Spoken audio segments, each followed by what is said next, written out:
자, 오늘이 갈라디아서 마지막이네요. 다음 주부터는 제가 갈라디아서를 안 하고 금요일은 제가 안 합니다. 네, 그러니까 이제 누군가 새로운 것들을 준비하셔서 하실 건데 아마 금요일 안 오시면 후회하실 일이 많을 겁니다.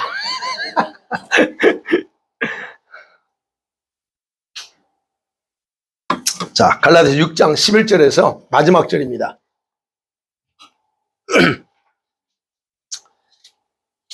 찾으셨죠? 우리 교독합니다. 제가 11절 읽겠습니다. 내 손으로 너에게 이렇게 큰 글자로 쓴 것을 보라.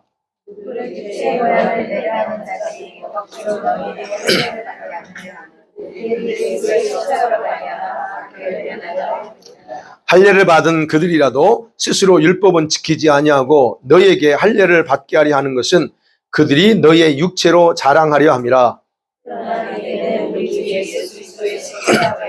결코 자랑할 것이 없으니 그리스도로 말미암아 세상이 나를 위하여 십자가에 박히고 내가 또한 세상을 위하여 할례나 무할례가 아무것도 아니로되 오직 새로 지으심을 받은 것만이 중요하니라. 이 기회를 행하는 자에게와 하나님의 인생에게 평안한 이후로는 누구든지 나를 괴롭게 하지 말라. 내가 내 몸에 예수의 흔적을 지니고 있노라. 형제들아, 우리 주 예수 그리스도의 은혜가 너희 심령에 있을지어다. 아멘. 자, 갈라디아서 6장 마지막 부분입니다. 특별히 갈라디아서 6장은요, 구원받은 성도들이 성령을 따라 살아야 된다라고 하는 걸 계속 강조했잖아요. 그 성령을 따라 살아갈 때 요구되는 실제 우리 삶 속에서의 그 뭐랄까요, 지표라고 할까? 이것이 뭔가를 우리에게 분명하게 강조하고 있는 장이에요. 그게 이제 세 가지로 이렇게 구분해 볼 수 있어요. 첫 번째가 뭐냐면 성령의 인도를 받고 사는 자일수록 알아야 될 게 뭐냐? 성령은 관계 속에서 일한다는 거예요. 성령님은요, 관계 속에서 일해요. 그래서 우리가 좋은 관계를 맺어야 됩니다. 특별히 그런 부분에서 볼 때 하나님의 은혜도 관계 속에서 흘러가요. 그걸 아셔야 돼요. 어떤 사람과 여러분이 관계하고 있느냐에 따라서 은혜가 중단될 수 있고 오히려 여러분을 데미지 받을 수 있고 이건 굉장히 중요합니다. 그래서 은혜가 있는 사람들하고 교제할 때 은혜가 넘쳐요. 그 은혜 관계 속에서 하나님이 은혜를 내려주세요. 근데 특별히 오늘 갈라디아서는 그 관계는 누구와의 관계냐? 예, 사역자와의 좋은 관계 속에 있을 때, 예, 그 관계 속에서 하나님이 부어주시는 게 특별하다라고 강조하는 겁니다. 그래서 여러분, 성도는 사역자가 가르치는 말씀을 먹고 여러분 성장하잖아요. 온전해지고 그런 것. 그래서 그러려고 하면 올바른 관계를 가져야 된다 하는 겁니다. 사역자가 여러분이 생각하는 만큼 못 미칠 수 있어요. 어떻게 미쳐요, 내가 여러분한테? 여러분 기준이 다 다른데, 그죠? 어떤 게 쉬울 것 같아요? 여러분이 제 기준에 맞추는 게 나을 것 같아요? 내가 여러분한테 일일이 다 맞추는 게 나을 것 같아요? 예. 아니, 이게 없었던 생각인데 갑자기 나와가지고 지금 제가 말씀드리는 거예요. 근데 우리가 중요한 건 성도들이 이 생각을 안 한다는 거예요. 목회자가 자기 생각에 맞추기를 원하는 경우가 수두룩합니다. 그래서 이게 목회자에 대해서 교회에서 자꾸 이렇게 하는 거예요. 왜 해요? 나무가 자기 기준이 안 맞아. 근데 그건 올바른 관계 아니다. 예, 그 관계 속에 성령은 절대 역사하지 않습니다. 그 다음에 두 번째로 강조하고 있는 것이 뭐였냐면 스스로 미혹되어 살지 말라 하는 거예요. 스스로 미혹되지 말래요. 여러분, 이 말이 굉장히 중요한 말이에요. 스스로 미혹해. 스스로 자기 자신을. 아니, 어떻게 내가 나를 속이죠? 그런데요, 근데. 그렇게 산대요. 그래서 바울이 얘기하는 7절 말씀이 그러잖아요. 근데 어리석게도 우리 성도들 중에는 자신을 속이면서도 속인다라고 생각하지 않고 산다는 거예요. 그래서 그 대표적인 예로 그러잖아요. 하나님을 우습게 여기지 말라는 거예요. 나의 하나님은 너무 좋으신 분이기 때문에 설령 내가 이것 좀 하나 해도 그분은 나를 너무나 사랑하셔서 다 이해하고 다 용서하실 거야. 속지 말으시라는 거예요. 그런 부분에서. 하나님은 그 대신 뿌린 대로 거두게 하는 분이야. 심은 대로 거두게 하잖아요. 근데 우리 인생은 두 가지밖에 못 뿌려요. 두 가지 씨앗이라고 했죠. 하나 뭐였어요? 육체. 썩어질 육체를 심는 자가 심을 수 있고 성령을 뿌리는 자가 있다고 했어요. 그런 부분에서 굉장히 중요하다 하는 거. 그 다음에 세 번째 강조하고 있는 게 뭡니까? 성령이 원하시는 선한 일도 우리가 이제 하잖아요. 선한 일 또는 이웃사랑을 향한 모든 이 선한 일들에 대한 결과는 금방 나타나지 않아도 조금 시간이 지나면 다 해결이 된다는 거예요. 근데 우리가 이건 인내가 필요하다는 거죠.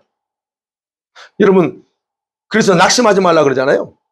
선한 일 해놓고 왜 낙심하지 말라. 그러면 성령이 원하시는 좋은 일들을 할 때에 주의해야 될 게 이런 마음가짐.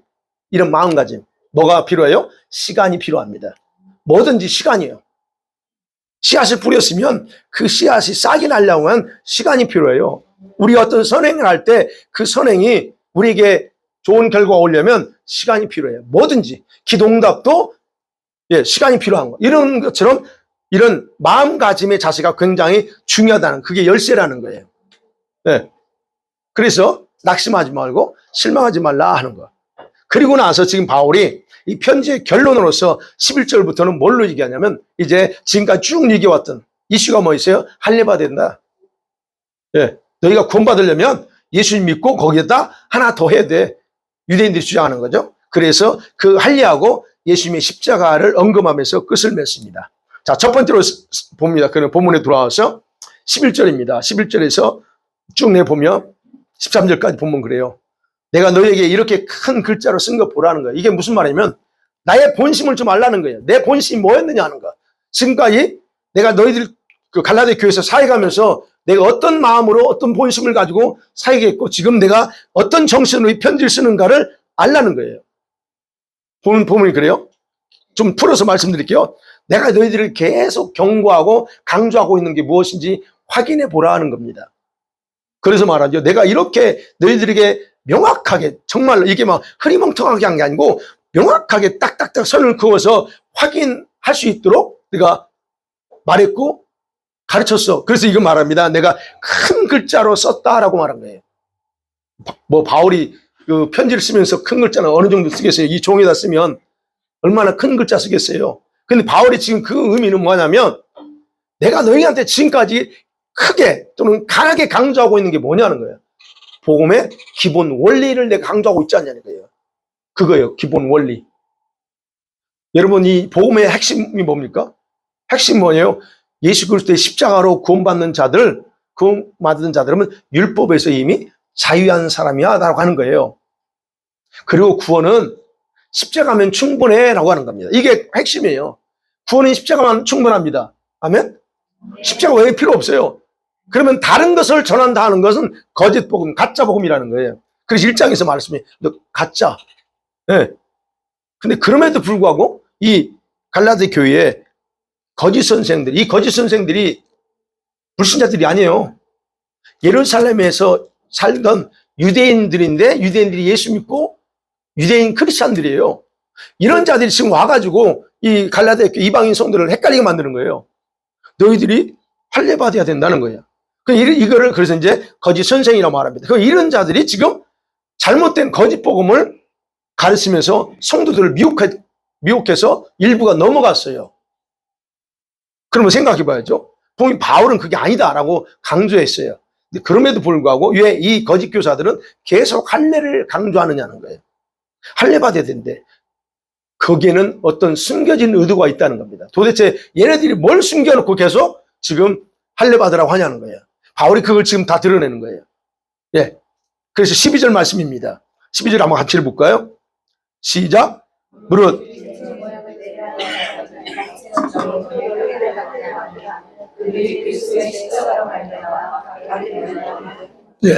첫 번째예요. 왜 얘네들이 숨겨진 의도가 뭐냐? 육체의 모양을 내려간다. 그 육체의 모양. 이 말은 좋은 모양을 낸다는 거예요. 좀 우리 식으로 하면 화장도 하고 아주 포장해서 너무 그럴싸하게 아주 속은 안 그래. 근데 진짜 보기 좋게 만든다는 의미예요. 그러면 할례를 강조해서 인간적인 거칠에만 중시하고 겉과 속이 다르게 꾸민다는 단어예요, 이게. 아니, 왜 그래야 되죠? 저와 여러분 예수 믿고 하나님 자녀가 됐으면 그냥 있는 그대로 순수하게 되면 되는데 왜 겉과 속이 다르게 이렇게 치장하려고 하나요? 그리고 겉만 이렇게 번드르르하게 하냐 이거예요. 그게 이유가 있다는 그 외에서 자기들을 자랑하고 불신자들에게 말합니다. 지금은 그 불신자들에게는 이 갈라디아 성도들이 믿음의 모양을 갖추고 있는데 너희들과는 별반 차이 없는 자들이야 라고 하는 걸 보여주기 위해서 나로 하는 의미예요. 아니 왜 그래야 되죠? 이들도 이 예수 믿고 지금 구원받은 하나님 앞 자녀가 됐는데 왜 이 유대인 크리스찬들이 와가지고 이렇게 엉뚱한 짓을 하냐 이거예요. 그래서 바울은 노골적으로 그들의 신앙이 잘못된 것을 비난하면서 당황같이 말하는 거예요. 그가 그렇게 하는 이유는 뭐냐? 그리스도의 십자가로, 즉 십자가를 믿는 것 때문에 당할 박해가 두려워서 그 박해를 받지 않고 그냥 신앙생활을 하겠다고 하는 거, 그 의도가 또 깔려있는 아주 잘못된 의도가 깔려있다라고 지적합니다. 첫 번째는 그냥 모양만 내려고 거칠게 하려고 하는 거고, 두 번째는 박해 받지 않고 그냥 편안하게 무난하게 살려고. 그러니까 세상 사람 볼 때 저 사람 예수 믿는 사람이 크리스찬인데 참 편하게 믿어. 요런 사람들 있죠. 이걸 얘기하는, 그래서 그런다는 거예요. 근데 이것은 복음의 원리가 아니고 가짜 복음이라는 거예요.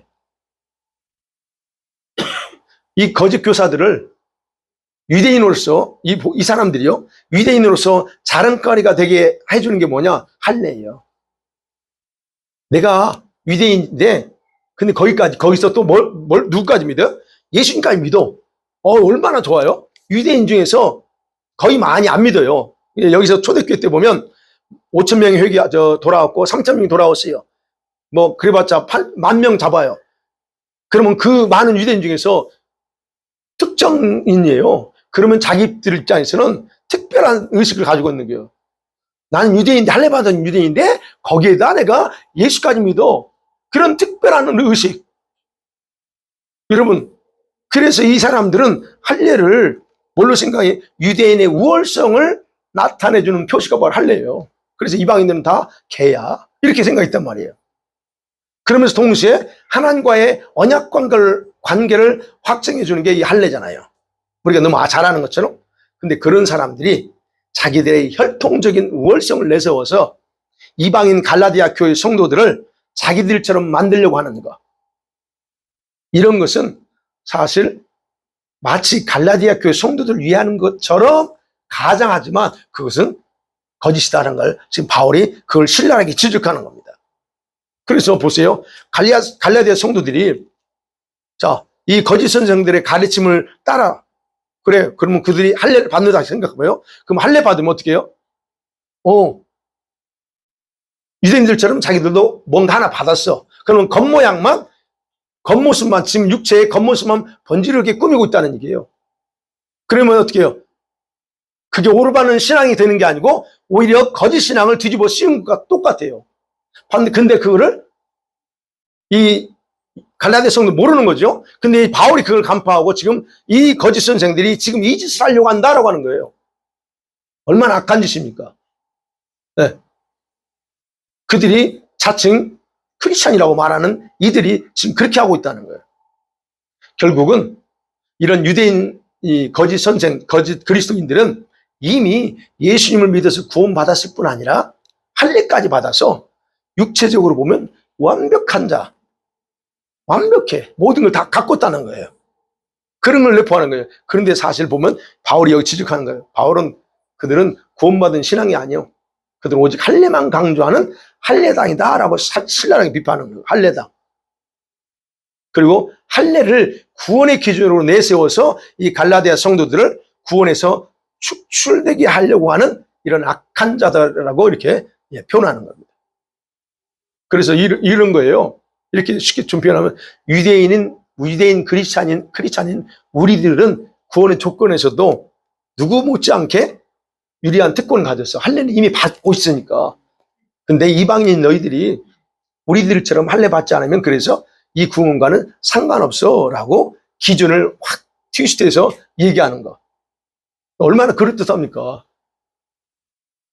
갈라디아 교회 성도들이 구원을 잊어버리게 하는 거짓말.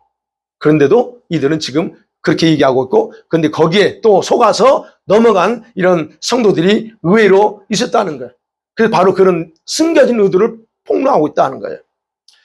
그런데 그게 있죠. 박해를 받지 않고 편안하게 신앙생활할 수 있는 그게 길이다라고 하는 거죠. 그 다음에 세 번째가 생각하시는 게 바로 아까 말씀드린 유대인의 우월성을 주장하는 거예요. 13절이 그 얘기입니다. 13절 같이 또 읽어볼까요? 시작. 할례를 받은 그들이라도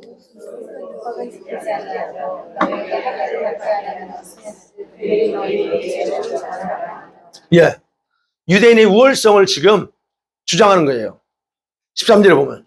그럼 유대인들이 할례를 여러분 받으라고 해요. 지금 유대인들이 와서. 그러면 여기서 원리적으로 또 하나 있어요. 그러면 그들 스스로 율법을 완전히 지켜야 그 우월성이 인정받아요. 할례를 받으라고 하는 것은 율법을 따라가라는 얘기거든요. 그러면 이 유대인들이 정상적이라면 그러면 그들은 또 하나 원리에서 그들은 율법을 그 누구보다도 더 잘 지키고 그 율법에 대해서 충실해야 돼요. 그래야 된다는 거예요. 조건적으로. 그런데 이들은 어떻게 해요? 이들은 그렇지 않아요. 그들은 육체적인 우월성을 주장하면서 유대인이라고 하는 할례까지 받는 유대인이라고 우월성을 주장하면서도 자기들이 반드시 지켜야 될 그런 율법대로 사는 것은 그냥 무시하고 외면해요. 바울이 그 얘기하는 겁니다. 그래서 말하죠. 스스로 율법은 지키지 아니하고 그래요. 안 지켜. 자, 이런 태도는 예수께서 바리새인들을 뭐라고 표현했어요? 위선자다라고 여러분 책망한 이유입니다. 이게 근본 이유예요. 어떤 게 위선자냐? 말은 번드르게 하면서 그대로 안 하는 거, 그걸 위선자라고 그래요. 특별히 강단에서 말씀을 선포하는 사역자들에게 주님이 특별히 이 부분에서 굉장히 예민하게 보시는데, 그러면 지금 유대인들이 지금 그 얘기잖아요. 너희들 할례 받아야 돼. 이 얘기하면서 그러면 지들은 율법을 지키느냐? 아니, 전혀 안 지켜. 그런 위선자가 지금 바로 이 갈라디아 교회 성도들에게 야, 너 할례 받고 율법을 지켜야 하는 책임과 의무를 가지고 있어야 구원을 받아라고 강요한다는 이런 그런 뭐예요? 매우 악한 의도가 있다는 거예요. 근데 이들이 지금 속이는 거거든요. 지금 갈라디아 교회 성도들을 이렇게 속이는 이유가 뭐냐? 이방인들이 자기들처럼 율법을 지키지 못할 것을 알고 있어요. 알고 있기 때문에 그들로 인해서 자기들이 지금 못 지키고 안 지키고 실패하는 것에 대해서 변명거리를 만들려고 한다라고 바울이 얘기하는 거예요. 그래서 말합니다. 그들이 너희의 육체로 자랑하려 함이라 그래. 이게 자랑거리를 만든데, 즉 변명의 자랑거리. 어떤 자랑거리인 줄 아세요? 자기들이 율법을 안 지키잖아요. 못 지키는 게 아니라 안 지켜요. 안 지키는 이유에 대한 정당성을 내세우기 위한 수단으로 삼으려고 한다라는 말이에요. 이 말이에요. 와, 야, 이방인 크리스천들이 율법을 못 지키잖아. 그러니까 우리들이 못 지키는 것 또는 안 지키는 것은 우리가 율법을 무시하거나 율법에 대한 지키겠다고는 의지가 없어서가 아니요 라고 자기들의 위선을 어쩔 수 없는 것이라고 커버하려고 하는 거예요. 여러분 보세요. 우리가 합리화시키는 거잖아요.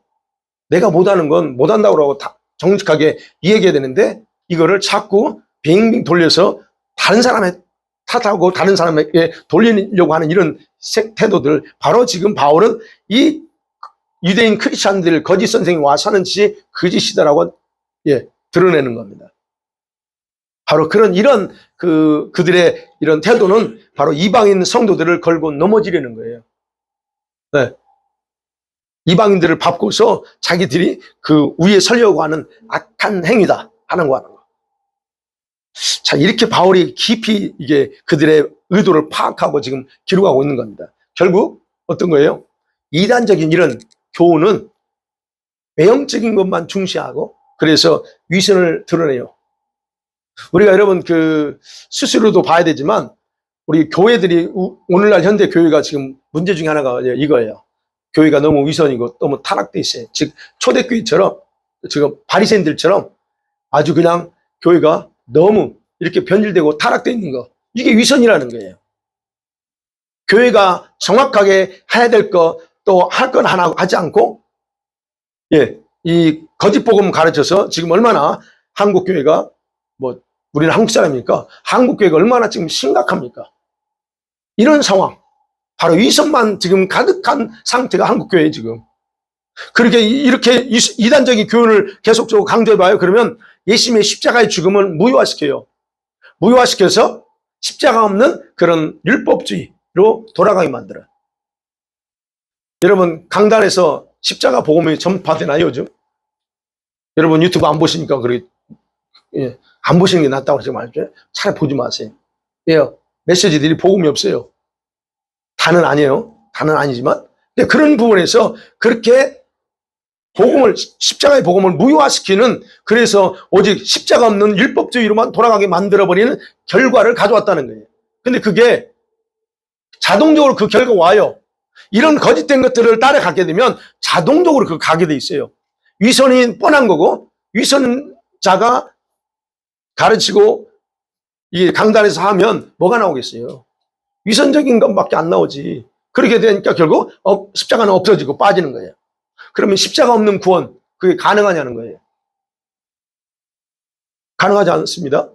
십자가 없는 구원을 강조해서 믿음의 겉모양만, 그래서 제가 늘 종교인으로 또는 염소로 많이 가라지로 너무 많은 성도들을 바꿔버렸다라고 하는 거.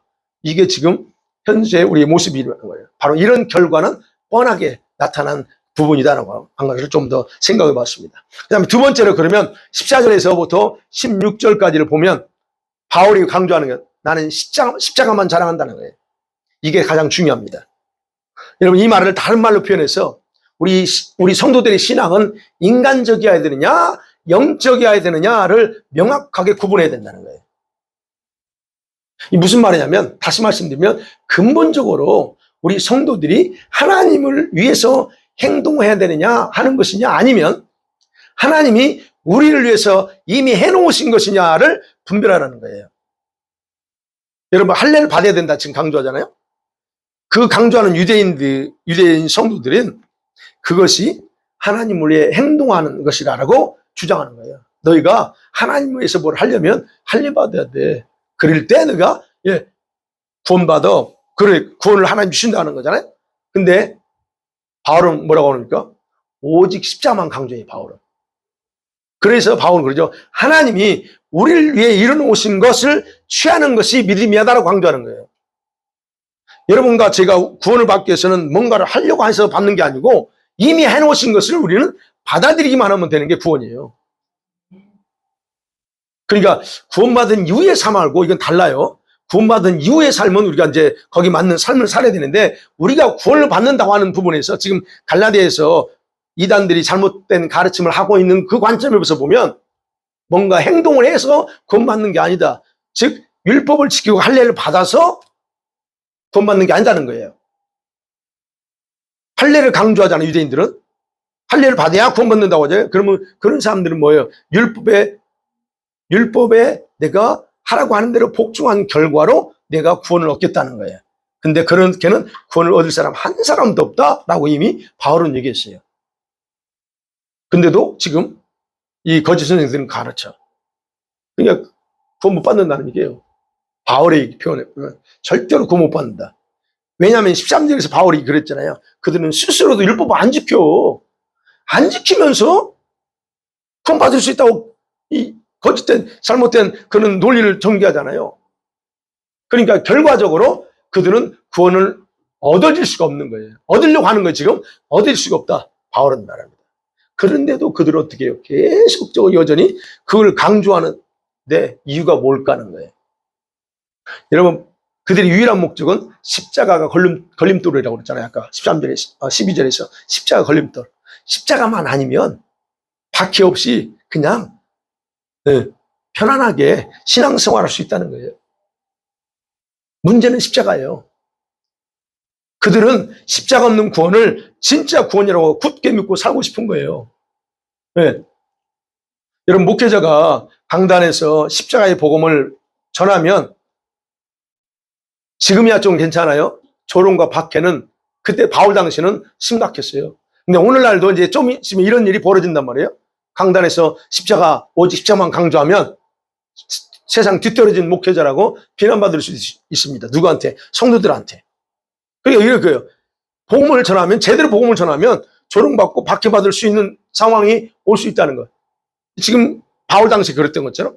그래서 바울은 그들이 그 박해를 피하려고 끝까지 계속적으로 잘못된다는 걸 알면서도 십자가 없는 구원을 강조한다라고 바울이 폭로하는 겁니다.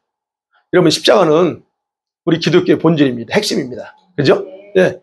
십자가 없는 믿음 존재할 수 없어요. 여러분과 제가 뭐에 근거해서 믿음을 주셨어요, 하나님이?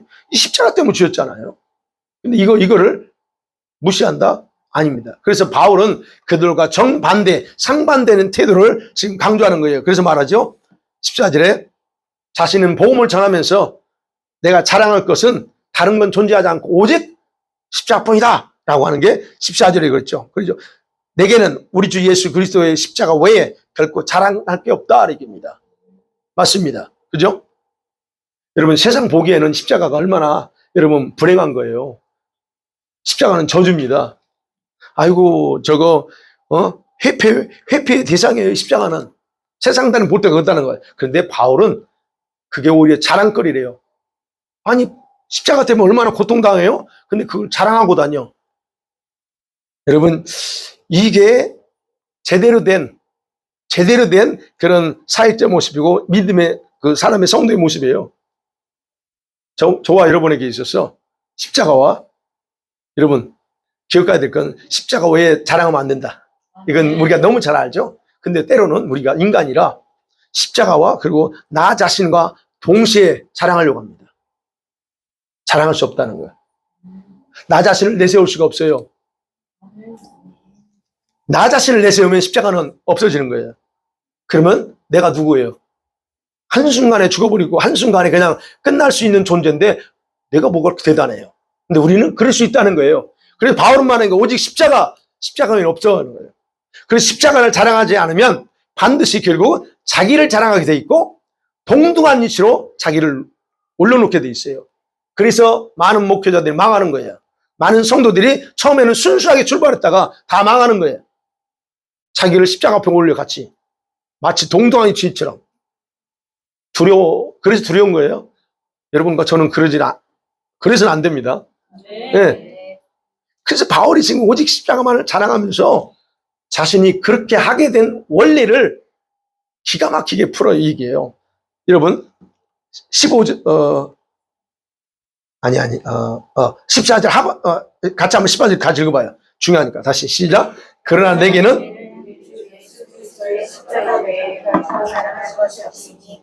그리스도로 말미암아 세상이 나를 대하여 십자가에 못 박히고 내가 또한 세상에 대하여 그러하다. 이 부분입니다. 14절 중간 정부터 그리스도로 말미암아 세상이 나를 대하여 십자가에 못 박히고 내가 또한 세상에 대해서 십자가에 못 박았다는 거예요. 이게 기가 막힌 표현이에요. 예수님으로 말미암아 세상 쪽에서 보면 세상에서 나를 바라보면 내가 세상을 향해서 십자가 못 박고 죽었대요. 세상에서 보면. 근데 내 쪽에서 봐도 내가 세상에 대해 죽어 있어. 십자가에 대해 죽어 있는 거예요.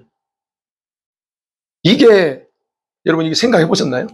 내가 저도 참 어리석게 말씀 준비하다 이거 기가 막힌 걸 제가 이 말씀이네 이걸 깨달았어요. 세상 관점에서 하고 자기 관점에서 지금 이렇게 얘기하는데 그러니까 어떻게 해요? 자기는 자랑할 게 없어. 십자가밖에 없다는 게 그냥 자동적으로 나오는 거예요. 그러니까 결국은 예수님의 십자가 사건 있잖아요. 십자가의 죽음을 자신에게 적용하는 거예요. 그래서 예수님이 십자가 죽을 때 로마서 6장에 보면 나도 십자가에 죽었다고 했는데 그러면 단순히 십자가가 죽은 게 아니고 세상을 향해서 죽은 거구나. 그렇게 얘기하고 그럼 내가 내 입장에 보면 그럼 내가 못 박았으니까 나 자신이 세상을 향해 죽었네. 이렇게 지금 결론을 보니 거기서 답을 얻은 거죠. 근데 반대로 보세요. 바울이 젊었을 때 어땠어요? 이 주님을 알기 전까지는 어떻게 해요? 자기 자신이 배운 학문과 그 다음에 그런 어떤 배움을 통해서 많은 그런 실력을 통해서 세상의 영광, 인간적인 성공을 바라보고 얼마나 몸부림쳤습니까? 이런 부분들. 그런데 그가 세상에 대해서 아무런 미련이 없어요, 지금. 오직 예수님 외에는 없어요. 빌립보서에 가면 2장에 가보면 모든 건 다 배설물로 이게 오직 주님만이에요. 아니 어떻게 그럴 수 있어요? 한순간에 모든 걸 다 버리고 결국 이거를 발견하니까 세상과 짝갈면서 살 필요가 없다는 것을 알게 된 거예요. 이게 발견돼야 되는 것 같아요, 여러분. 제가. 네. 그래서 내가 세상을 향하여 죽은 자인가 한번 살펴볼 필요 있습니다. 분명히 내가 세상을 죽은가 봐야 되고, 아니면 반대로 세상은 내가 세상을 향해 죽은 자로 여길까? 요거 한번 분별해 볼 필요가 있다는 거예요. 고민해 보실래요? 아니면 그냥 생각하실래요? 우리는 스스로 판단해 볼 필요 있습니다. 내가 어떤 상태인지.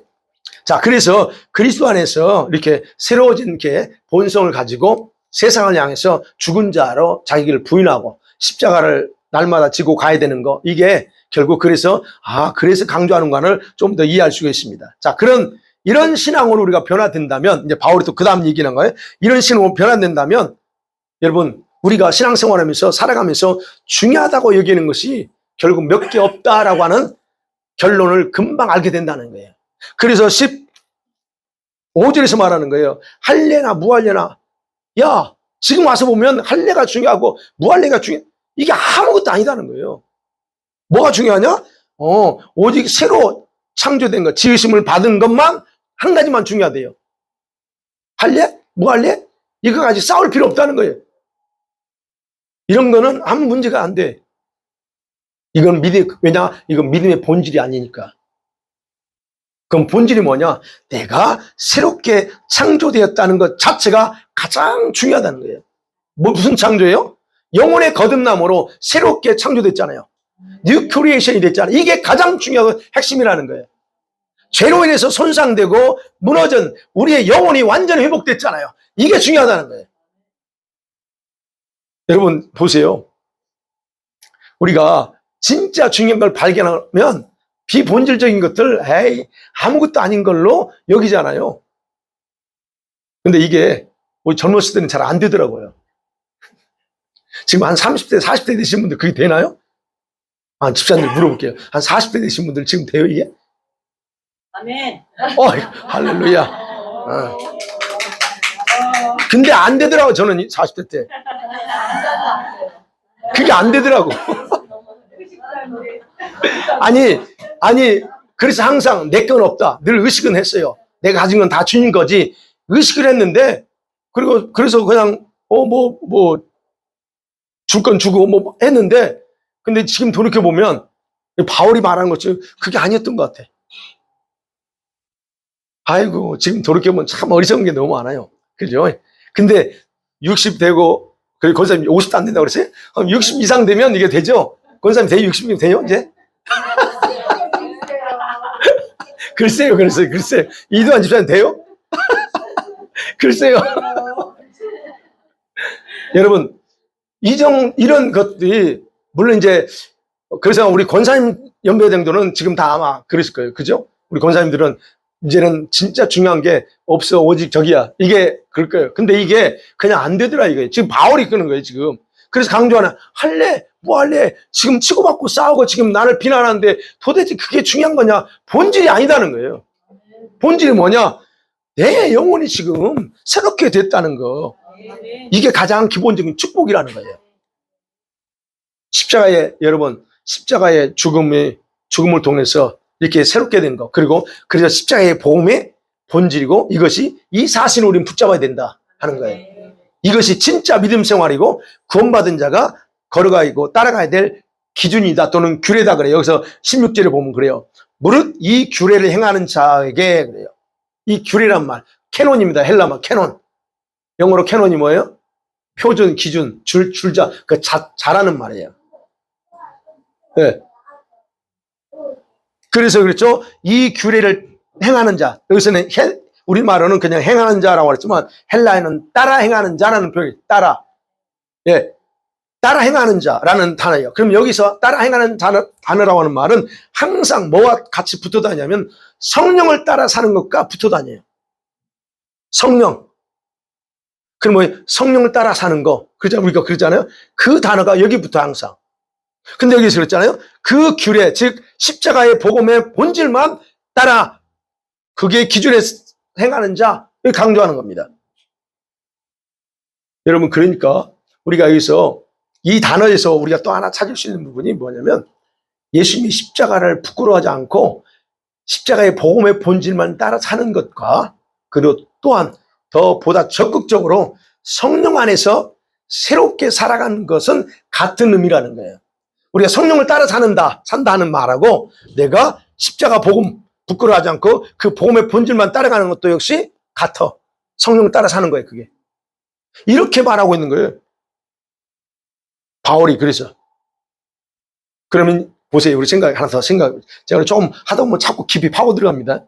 그럼 어떻게 사는 것이 이게 가능하냐는 거예요. 어떻게 하는 거예요? 여러분, 이거는요, 이런 영적인 경험과 그 결과로 생기는 태도입니다. 여러분이 이런 영적인 경험하지 않으면 그게 여러분에게 쉽게 안 나타날 수 있어요. 진짜 중요한 거, 진짜 핵심 본질을 붙잡고 사는 게 쉽지 않을 수 있다는 거예요. 뭘 경험하지 않으면, 이런 영적인 깊은 거를 경험하지 않으면 안 된다. 그래서 그 영적인 체험이 여러분에 필요한 거예요. 그 체험할 때 그 결과로 이 태도가, 이게 진짜 본질이 중요하고 하는 거 나온다는 거예요. 그런 경험을 할 때 저와 여러분이 예수님의 마음이 뭘까에 대해서 조금이라도 더 이해가 빨라져요. 우리 청년이 영민이하고 저기밖에 안 났네. 견이도 나왔구나. 청년들 질문해 볼게. 내가 괜히 질문하나? 이거요, 주님의 마음이 뭘까? 이해가 돼요? 주님의 마음이 뭘까? 그 부분에서 여러분도 어떠세요? 주님의 마음이 뭐지? 이게 우리는 알아. 그리고 그걸 알고자 하는 마음이 있어요. 근데 그게 되느냐고. 이런 말 들을 때는 생각하는데 실제 생활 속에서는 그 마음을 가지고 사는 게 아니고 잊어버려요. 안 돼. 왜 그러냐는 거예요. 제가 말씀드린 바로 이런 영적인 깊은 경험과 그 결과로 내 안에서 그것이 생기는데, 경험이 없으면 그게 쉽게 안 나온다는 얘기예요. 그러면 어떻게 해요? 자꾸 우리가 인간적인 차원에서만 찾고 가는 거예요. 이런 경험하게 되면 이제 우리가 바라보고 생각이 바뀌잖아요. 하나님 방식이 뭐지? 하나님이 어떤 걸, 요걸로 이렇게 의식이 바뀌어요. 그건 여러분, 영이 깨어나고 영이 완전하게 회복되잖아요. 그러면 여러분 의식도 바뀌어야 됩니다. 의식 있죠? 우리 한국말로 의식이 깨어나지 않은 분들이 수두룩합니다. 여기서 의식이 안 깨어난 분들이 있어요. 의식이 깨어나야 돼요. 그 의식이라는 건 이렇게 표현돼요. 여기서 예배 드릴 때는 지금 뭐가 되는데, 나가서는 순간에 다 잃어버려요. 의식이 잠들어 있어요. 듣는 순간에는 번쩍 했으니까 눈 떴어. 그러다가 나갈 때는 다시 눈 감아. 이런 의미예요, 제가 표현할 때. 근데 의식도 깨어나야 되는 거예요. 영혼은 깨어났는데, 좋아, 영혼은 깨어났어. 그래서 감사해. 근데 의식은 다르다는 거예요. 그런 부분이에요. 그래서 바울이 지금 그런 얘기예요. 바울이 마지막으로 이렇게 기준에, 지금 복음의 본질을 붙잡고 사는 사람들에 대해서 마무리 기도합니다. 뭐라고 그래요? 하나님의 평강과 하나님의 긍휼이 충만해 있기를 기도해요. 그러면 동시에 이런 사람들에게 새로운 영적 신분을 설명합니다. 어떤 영적 신분이? 그게 16절이에요. 하나님의 이스라엘이다 라고 말해요. 하나님의 이스라엘에게 긍휼과 평강이 있다고 했죠. 하나님의 이스라엘, 이게 무슨 말일까?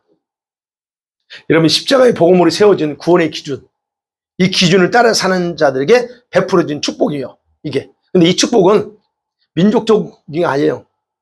유대인들이 생각하는 것처럼 이 민족적인 이 복이 아닙니다. 전통적으로 지금 말하는 이스라엘 얘기하는 게 아니에요. 지금 저쪽 중동에 있는 이스라엘, 전통적인 이스라엘을 가리키는 말이 아니에요. 이 말은, 하나님의 이스라엘이라는 말은 오직 복음으로 구원받는 자들을, 그 구원받는 자들로 구성된 하나님의 새 이스라엘을 가리키는 표현이에요. 새로운 어떤 신분이, 영적인 신분이에요. 네. 할례를 강조하는 이런 사람들은 자기들이 진짜 유대인이라고 주장하잖아요. 근데 바울은 그걸 뒤집어. 그게 아니고 거듭난 자가, 구원받은 자가 이방인도 아니고 유대인도 아니라 진짜 하나님의 이스라엘이야 라고 새 이름을 주는 거예요. 그래서 이제는 하나님께는 유대인, 이방인 이 두 그룹이 아니에요. 오직 하나만 존재해요. 한 그룹. 그게 뭐예요? 오늘 여기서는 하나님의 이스라엘. 에베소서에는 원 뉴맨. 한 세 사람, 원 뉴맨이에요. 그 뭐냐면 유대인과 이방인이 하나 된 사람으로 만들어진 그게 이제 교회 공동체예요. 즉 구원받은 자예요. 그게 바로 지금 여기서는 하나님의 이스라엘이라는 이게 새로운 이름이에요. 하나님께서 그래서 구원받은 자들을 칭하는 이런 새로운 이름. 이런 거를 이제 오늘날 우리식으로 교회 공동체입니다. 이게 진짜 참된 교회 공동체라고 인정하는 거예요. 누가? 하나님께서요. 자, 그 다음에 또 마지막 하나 더 이제 세 번째 생각할 거예요.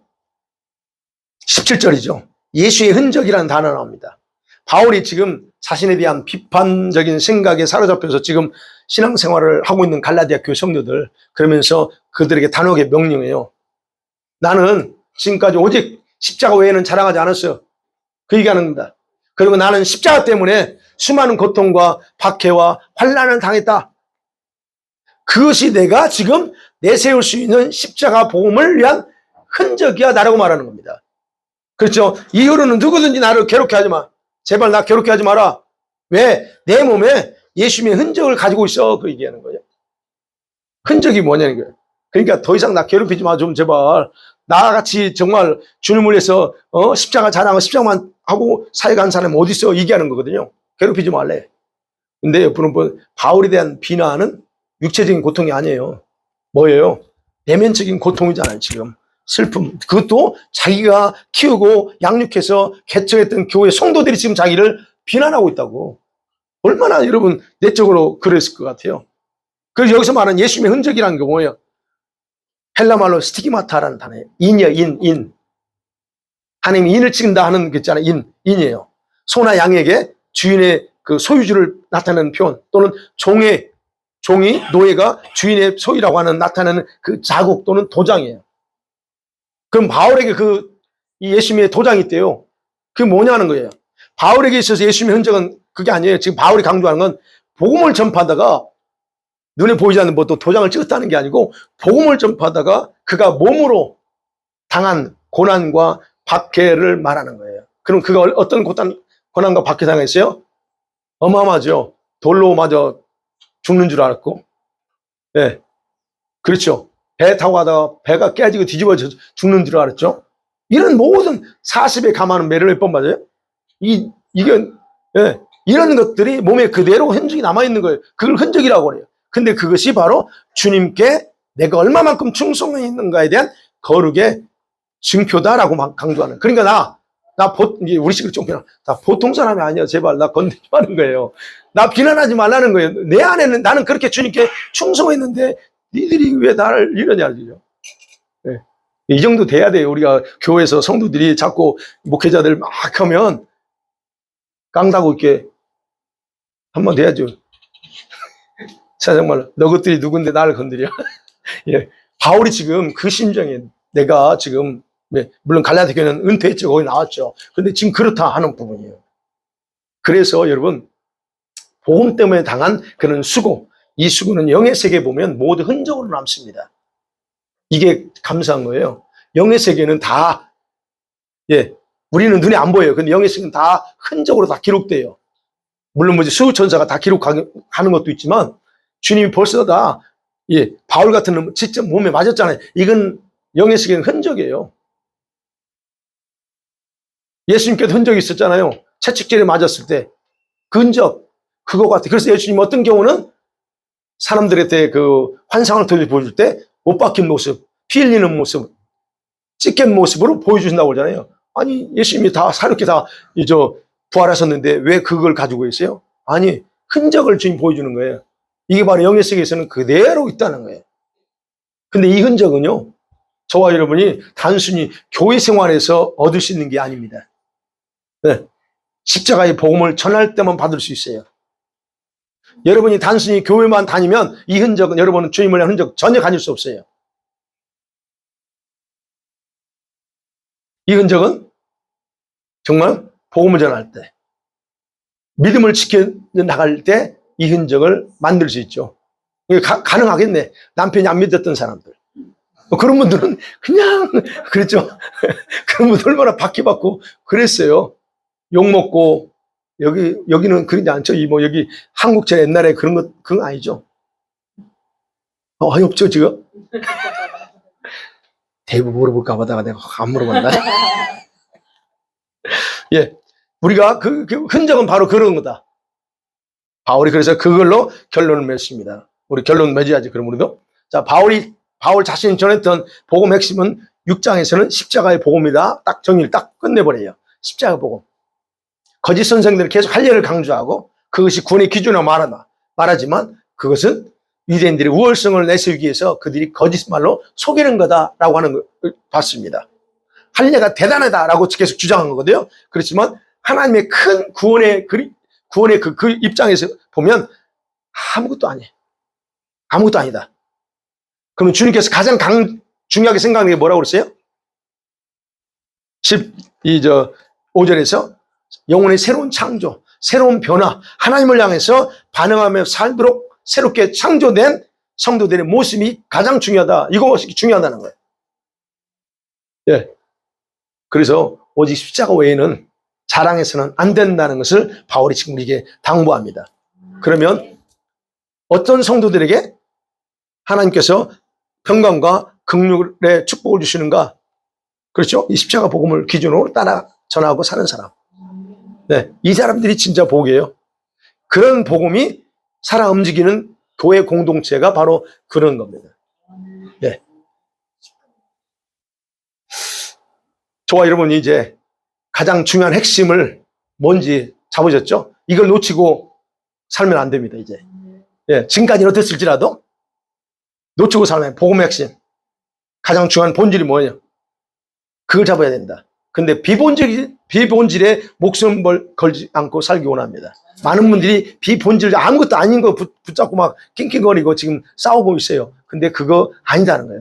그리고 이런 죄와 잘못된 그 어떤 생활을 통해서 무너져 있는 이런 자신의 영혼, 어떤 관계, 이 모든 것들을 회복시키는 것에 중심을 두고 저와 여러분이 앞으로 우리 신앙생활이 더 그렇게 창조적이고 건전하게 나갔으면 좋겠습니다. 아멘.